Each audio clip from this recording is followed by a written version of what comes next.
radhiyallahu anhuma fi qawlihi ta'ala yawma tabyadhu ujuh, siku ambayo nyuso zitakuwa nyeupe, wataswaddu ujuh, na nyuso zingine zitakuwa nyeusi. Nyingine zitakuwa nyeupe siku ya kiyama na zingine zitakuwa nini? Nyeupe. Fa amma alladhina biyadhat ujuhuhum, ama wale ambaye nyuso zao zitakuwa nyeupe, fa ahlu sunnati wal jamaa, hao ni ahlu sunna wal jamaa, ambaye walijikita katika nini? Katika kumfuata Allah na mtume wake, walikuwa katika ibada zao kuna ikhlas na mutaba. Hao ndio ahlu sunna wal jamaa, nyuso zao zitakuwa zinang'ara.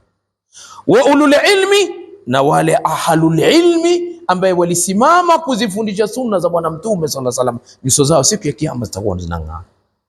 Wa amma alladhina swaddat ujuhuhum, ama wale nyuso zao zitakuwa ni nyeusi, fa ahlul bid'i wadhalala, ni wale walikuwa wanazua na wanafundisha vitu ambavyo haviko katika kitabu na sunna. Nyuso zao zitakuwa nyeusi siku hiyo ya kiyama. Ndugu zangu katika imani, Allah atuweke mbali na mafundisho ambayo hayamo ndani, kufanya vitu ambavyo haviko ndani ya sheria, kwa sababu ni hatari. Siku ya kiyama watu nyuso zao zinang'ara, wako ni mweusi, ni hatari. Ni vitu ambavyo ndugu zangu tunatakiwa tuchukue ibra na mazingatio. Haya mambo tunayosema ni wahi. Al-ittiba'u dalilun mahabbat Allah ta'ala, kumfuata mtume ndugu zangu ni mahabba, ni dalili. Al-ittiba'u, kumfuata mtume ni dalili ya kumpenda Allah pia.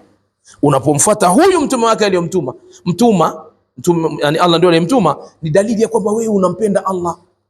Na ndio hapa Mwenyezi Mungu asema qul in kuntum tuhibbuna Allah fattabi'uni, ikiwa nyinyi mnampenda Allah nifuateni. Mtume asema nifuateni. Kumfuata mtume ni kumpenda Allah. Yuhibbukumullah, Allah atakupendeni. Wa yaghfir lakum dhunubakum, na atakusameheni makosa yenu. Wallahu ghafurur rahim, na Mwenyezi Mungu ni mwenye kusamehe na ni mwenye huruma.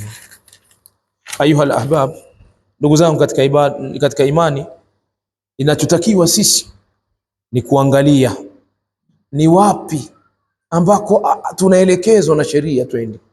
Tujiepushe na haya mambo ambayo hayamo ndani ya dini. Haya mambo yana madhara makubwa, haya mambo yatatudhuru sana sana sana sana. Niende namba 5 kwa haraka haraka. Al-ittiba'u tariqu tahsili mahabbati Rasulullah sallallahu alaihi wasallam ala al-haqiqa, kufuata ni njia ya kumpenda mtume sallallahu alaihi wasallam kiuhakika. Yeyote anayesema anampenda mtume anatakiwa afanye alichoacha mtume, na aepuke mafundisho yoyote au mambo yoyote yanayofanyika nje na yale mafunzo ya nani? Ya mtume sallallahu alayhi wa alihi wasallam. Asema aujaba Allahu ta'ala ala ibadihi mahabbatu rasulihi sallallahu alayhi wasallam, Mwenyezi Mungu ametuwajibisha sisi kumpenda mtume. Wa takdimu dhalika ala mahabbati nafsi wal mali wal waladi wal walidi wan nasi ajma'in, na tumtangulize mtume katika mahaba kuliko nafsi zetu wala mali zetu wala watoto wetu wala wazazi wetu wala mtu yoyote. Mahaba ya mtume yawe mbele, umpende mtume kuliko vitu vyote hivi ndivyo kutajia. Ni pale mtume alipowaambia masahaba, la yu'minu ahadukum, hatakuwa na imani mmoja wenu hata akuna ahabba ilayhi min walidihi wan nasi ajma'in, mpaka ampende nani? Hatakuwa na imani mmoja wenu iliyokamilika mpaka mimi niwe napendeza kwake zaidi kuliko mzazi wake wala baba yake, kuliko baba yake wala mtoto wake wala watu wote. Hawe mtume anapendeza zaidi kuliko kwa hawa watu wote, lakini mtume kupendeza zaidi kwake alazimiane naye na yale aliyofundishwa. Na katika kule kumpenda mtume sallallahu alaihi wasallam, yale mambo ambaye watu wanasema haya ni yake mtume, kama hayana dalili, unatakiwa ukae mbali. Unatakiwa ukae mbali. Maana sio mapenzi yawe katika dalili.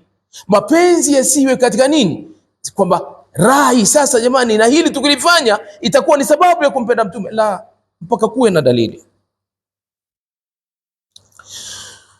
Ahbab, mtume sallallahu alayhi wasallam aliwahi kumwambia Omar, aliwahi kumwambia mtume, akamwambia wewe unapendeza sana isipokuwa nafsi yangu peke yangu, nafsi yangu naipenda kuliko wewe.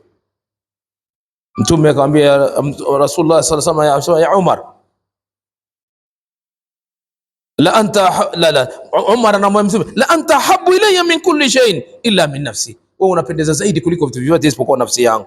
Faqala sallallahu alayhi wasallam, Mtume akamwambia Umar, la walladhi nafsi biyadihi hatta akuna habba ilayka min nafsika, mpaka wewe unapendeza zaidi kuliko nafsi yako. Ukiwa wewe unapendeza zaidi kuliko nafsi yako unaoipenda, mimi ndio nitakuwa umenipenda. Umar akasema, fal ana wallahi ya Rasulullah, hivi sasa la anta ahabu ilayya min nafsi, mimi nakupenda zaidi kuliko nafsi yangu. Ni kwamba mapenzi yanakuja pamoja na matendo. Ndugu zangu, mapenzi hayawezi kuja hivi vipi bila kuwa na matendo na bila kumfuata Mtume sallallahu alayhi wa alihi wasallam.